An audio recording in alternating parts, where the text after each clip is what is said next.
Bonjour à tous, c'est parti pour cuisiner ensemble les galettes de chou-fleur. Alors pour cela, il nous faudra un chou-fleur, 60 g de farine, 3 œufs, 2 ou 3 gousses d'ail et soit des cébettes, comme ceci, moi j'ai décidé d'en mettre 2. Vous pouvez mettre aussi des oignons blancs ou de l'échalote et de l'huile d'olive pour la cuisson. C'est parti! Voilà, première étape. Toute simple, on va découper les petites fleurs de chou-fleur. Alors soit vous le découpez en parts égales, soit en petites fleurs. Moi je préfère faire des petites fleurs. Il faut que ce soit plus ou moins égal, comme ça au niveau de la cuisson, tout sera à la bonne cuisson.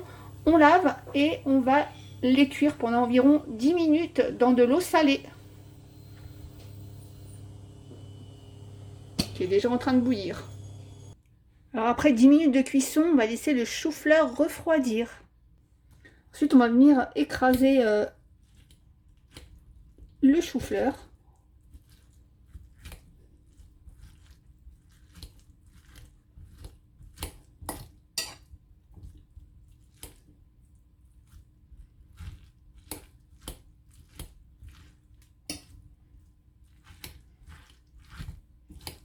Donc grossièrement, on ne va pas non plus réduire en purée. Hein.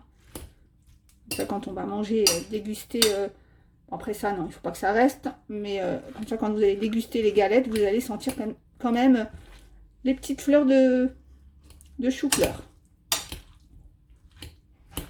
Voilà, donc je pense que là, ça doit être bon pour moi.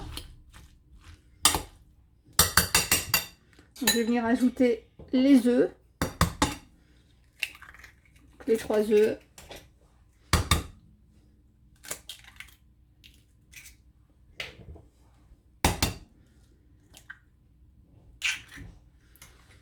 Donc je vais saler un petit peu. Donc je ne mets pas de poivre, mais vous pouvez mettre une petite pincée aussi de poivre si vous en avez envie. Petite pincée de sel. On va tout mettre, on va mélanger donc la cébette ou les oignons blancs. Donc moi je les ai coupés comme ça en petites rondelles. Et j'en ai laissé quelques rondelles comme ça pour la décoration. Donc je mets l'ail que j'ai écrasé. Et là je vais venir mélanger. Donc après au niveau des œufs, si c'est des gros œufs que vous avez, 2 gros œufs ça peut suffire. Après toujours essayez d'en avoir un petit peu de côté, hein, au cas où ce soit pas assez, vous voyez que vous ayez trop de chou-fleur par exemple. Mais là normalement 3 moyens comme ça, ça devrait suffire. Donc on va bien mélanger pour avoir un mélange parfait et homogène.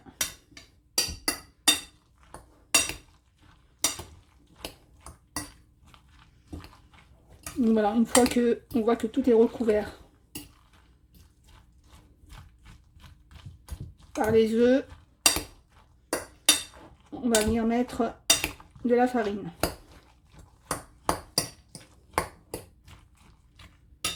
Donc la farine, on va la mettre petit à petit.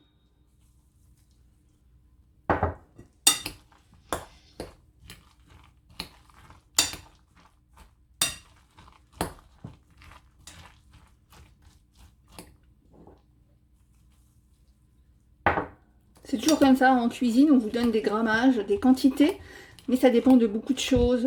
Il se peut que vous ayez un plus petit chou-fleur, il se peut que vos œufs soient plus gros, donc il faut toujours essayer de rajouter un petit peu ou de voir à l'œil, peut-être de diminuer. C'est pour ça que des fois quand on a des recettes de cuisine et qu'on fait à la maison, des fois on n'a pas le même résultat à cause de ça. Ça dépend aussi de la marque de la farine parfois. On mélange bien petit à petit. Après pareil, moi les cébettes, j'en ai pas mis beaucoup, mais en mettre un peu plus, c'est pas mal. Ou comme je vous ai dit, hein, les petites échalotes. Après moi, c'est vrai que comme il y a les enfants qui mangent, donc je n'ai pas trop, j'en mets un petit peu. Mais ça peut être intéressant aussi de rajouter un peu plus d'oignons blancs. Donc voilà, quand on ne voit plus la farine, donc la pâte est prête. Donc on va venir réchauffer un peu d'huile dans une poêle. Ensuite, on va aller faire des petites boules avec donc la pâte. Alors, il faut que la pâte soit quand même assez gluante. Si jamais elle n'est pas assez gluante, vous pouvez rajouter un œuf. Mais avant d'ajouter l'œuf, on va commencer par regarder si la galette se forme bien. Donc je fais une petite boule avec ma cuillère que je vais aller mettre dans l'huile. Et ensuite, vous voyez, je vais faire comme ça pour former ma galette. Donc déjà à ce niveau-là, vous voyez, si jamais votre galette ne tient pas, peut-être qu'il faut rajouter un petit œuf. Donc là, moi je pense que c'est bon. Après, comme je vous disais, hein, ça dépend de la taille du chou-fleur, ça dépend de plein de choses. Donc on va continuer. On pose et on forme la galette. Alors le mieux c'est qu'elle se ressemble plus ou moins toutes, mais bon, on fait ce qu'on peut. Voilà, on continue.